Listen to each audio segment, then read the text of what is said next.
నమస్తే, welcome to legend TV. ప్రస్తుతం నాతో పాటు నలిగంటి శరత్ కుమార్ అని ఉన్నారు. మాట్లాడే ప్రయత్నం చేద్దాం. మందకృష్ణ మాదిగ గారికి పద్మశ్రీ అవార్డు రావడం కానీ, అలాగే ఏదైతే వేల గొంతులు లక్ష డప్పులు అనే కార్యక్రమానికి సంబంధించి కూడా మాట్లాడే ప్రయత్నం చేద్దాం. నమస్తే. నమస్తే. ప్రధానంగా మీ నాయకుడికి పద్మశ్రీ అవార్డు రావడం అనేది ఎట్లా చూస్తున్నారు? ఎట్లా అనిపిస్తూ ఉంది? 30 ఏళ్ళ తర్వాత 30 ఏళ్ళ పోరాటానికి ఇది ఒక నిదర్శనం అనుకోవచ్చు. 100% అంటే సేవ చేసినటువంటి వాళ్లకు గుర్తింపు ఉంటుంది అనడానికి ఎంఆర్పిఎస్ అధినేత మందకృష్ణ మాదిగ గారు పద్మశ్రీ మందకృష్ణ మాదిగ గారికి దక్కినటువంటి అరుదైన గౌరవం పద్మశ్రీ ఇవ్వడం. పద్మశ్రీ ఇచ్చినటువంటి జ్యూరీ మెంబర్స్కు వారు ఎవరైనా సరే కింది వర్గాలను గుర్తించి ఇచ్చినందుకు వాళ్లకు ధన్యవాదాలు తెలుపుతున్నాము యూనివర్సిటీ నుంచి. అట్లనే అంటే ఆయన సేవకు 30 ఏళ్ళ సేవకు దక్కినటువంటి అరుదైన గౌరవం పద్మశ్రీ. ఆయన 30 ఏళ్ళ ఆ పోరాటానికి గుర్తుగానే వర్గీకరణ సాధించిండు. ఇటు వర్గీకరణ సాధించిండు. ఆయన సేవకు గుర్తుగా అంటే సేవ ఏంటంటే ఒక వర్గీకరణ విషయమే కాదు, వర్గీకరణ అంతిమ లక్ష్యం. కానీ వర్గీకరణతో పాటు గుండె జబ్బులు కావచ్చు, వితంతుల పెన్షన్ కావచ్చు, ఇదన్నీ తెలుసు మనకు. అట్లనే ఎవరు అరెస్టులైన సమాజంలో ఏ క్యాస్ట్కు గొడవలు జరిగినా, ఏ క్యాస్ట్ ఇబ్బందులు ఉన్నా కానీ ప్రతి కులానికి ఆయన సేవ ఉన్నది. కాబట్టి కేంద్ర ప్రభుత్వం నాకు తెలిసి అన్ని కులాలకు ఒక రక్త బంధువులాగా, అన్నదమ్ముల్లాగా, అంటే ఎస్సీ ఎస్టీ బీసీ మైనార్టీలు కావచ్చు, పేదలు కావచ్చు, లేకపోతే ఇండియన్స్ అనే కావచ్చు. అంబేద్కర్ చెప్పినట్టు ఆమె first Indian, first and lastly ఆమె ఇండియన్ అని చెప్పినట్టు ఏ కులానికి ఎవరికి ఆపద వచ్చినా, బ్రాహ్మణుల నుంచి కింది వర్గాల వరకు, మాల మాదిగల వరకు ప్రతి కులంలో కృష్ణ మాదిగ గారి యొక్క సేవ ఉంది, ఆయన యొక్క పాత్ర ఉన్నది. కాబట్టి సమాజంలో ఇలాంటి వ్యక్తిని ఇప్పుడు మదర్ తెరిసా కావచ్చు, సైంటిస్ట్ అబ్దుల్ కలాం కావచ్చు, వాళ్ళ రంగాలలో ఎట్లిచ్చిందో సామాజిక ఉద్యమాల నేపథ్యంలో కృష్ణ మాదిగ వేసిన చెరగని ముద్రను ఎవరు చెరపలేరు. కాబట్టి అందుకు వచ్చిందని చెప్పేసి యూనివర్సిటీ విద్యార్థులుగా దీన్ని వ్యతిరేకిస్తూ ఉన్నారు కూడా. అంటే ఇది కేవలం ఏదో బీజేపీకి సపోర్ట్ చేస్తున్నారు కాబట్టి వచ్చిందని కొంతమంది మాట్లాడుతూ ఉన్నారు, కొంతమంది వేరే రకంగా కూడా మాట్లాడుతూ ఉన్నారు. మరి ఎట్లా చూస్తారు? అంటే ఇప్పుడు మహనీయులు ఒకవేళ అట్లా అనుకుంటే 90sలో అంబేద్కర్కి వచ్చింది, భారతరత్న ఇచ్చింది. అప్పుడు అందరం హర్షించినాం.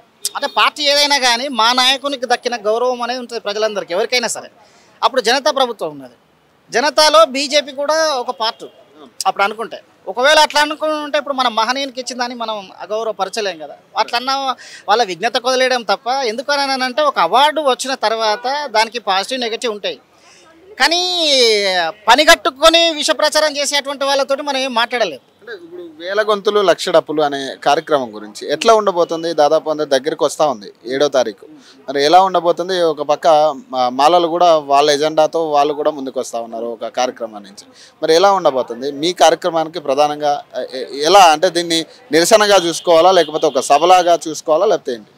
నిరసన సభలాగానే ఒక తీరుగా ప్రజలందరూ అది నిరసన సభలాగా అయినప్పటికీ ముఖ్యంగా మా సాంస్కృతిక ఆయుధం వాయిద్యం డప్పు. వాళ్ళు పెడితే కూడా దాన్ని వాళ్ళ మీటింగ్ వాళ్ళు పెట్టుకోవచ్చు, వాళ్ళ ప్రోగ్రామ్ ఏంటి అనేది వాళ్ళు చెప్తారు లేదు. కానీ వాళ్ళ ఇన్స్ట్రుమెంట్ కూడా ఉంటే వాళ్ళు కూడా పెట్టుకోవచ్చు. కానీ న్యాయమైనది ఒకటే ఉంటుంది కదా, వర్గీకరణ కావాలి. అన్ని ఉపకులాలకు 57 ఉపకులాలు మాలా మాదిగలతో పాటు ఇందులో ఉన్నటువంటి ఉపకులాలకు న్యాయం జరగాలని చెప్పేసి మనం డప్పు ప్రదర్శన చేస్తున్నాం. అందరికీ అంటే ఉపాధి కల్పించినటువంటిది ఒకప్పుడు ఈ దేశానికి మొట్టమొదటి మ్యూజిక్ ఇన్స్ట్రుమెంట్ అయినటువంటిది. అట్లనే అందరినీ తట్టి లేపేది. అట్లనే నువ్వు విప్లవ ఉద్యమైనా, తెలంగాణ ఉద్యమైనా, దళిత ఉద్యమైనా, స్త్రీ ఉద్యమం, ఏ ఉద్యమాలైనా కానీ డప్పు లేకుండా, పాట లేకుండా ఉద్యమే లేదు. డప్పు పాట లేకుండా తెలంగాణ ఉద్యమం లేదు, చైతన్యమే లేదు. కాబట్టి ఆ ఇన్స్ట్రుమెంట్ ప్రతి ఉద్యమానికి ఒక ప్రాణంగా నిలబడ్డటువంటి ఇన్స్ట్రుమెంట్ అది. గజ్జలు కావచ్చు, లేకపోతే డప్పులు కావచ్చు, గొంగలి కావచ్చు, ఇవి ఉన్నాయి. కాబట్టి మా సాంస్కృతిక వాయిద్యం డప్పు. వాళ్ళ సాంస్కృతిక వాయిద్యాలతో కూడా వాళ్ళు పెట్టుకోవచ్చు. కానీ న్యాయం వైపు నిలబడ్డ డప్పు అందరికీ ఫలాలు అందాలని చెప్పేసి కృష్ణ మాదిగ గారు కావచ్చు, లేకపోతే డప్పు కావచ్చు, ఈ వేల గొంతులు లక్ష డప్పుల ప్రదర్శన ప్రజల వైపు నిలబడ్డది.